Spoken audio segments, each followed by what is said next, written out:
inna lillahi wa inna ilaihi raji'una.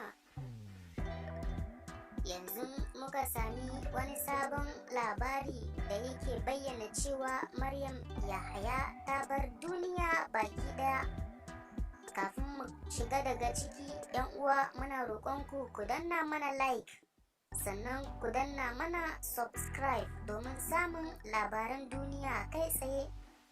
Yanzu muka sami wani sabon bidiyo da kuma labari daga tashar Duniyar Kannywood da ke kan YouTube. Duniyar Kannywood dai sun bayyana cewa Allah ya ji kanki ya miki rahama Maryam Yahaya. Amma kuma har yanzu ba mu tabbatar da sahihancin wannan labarin ba. Duk da hakan yanzu za mu saka muku cikakken bidiyon. Ku danna mana subscribe sannan ku danna mana like domin ganin wannan bidiyon.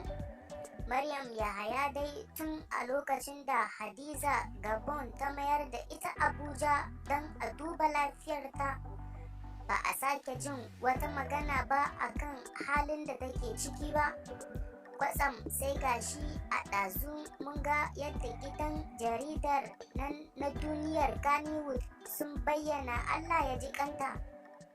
Amma muna so mu tabbatar da sahihancin wannan labarin. Muna matuƙar godiya da bibiyar mu a kowane lokaci a tashar mu ta gidan haya wacce ke kawo muku labarai kai tsaye. Daga ƙarshe ku danna mana like sannan ku danna mana subscribe. Mun gode.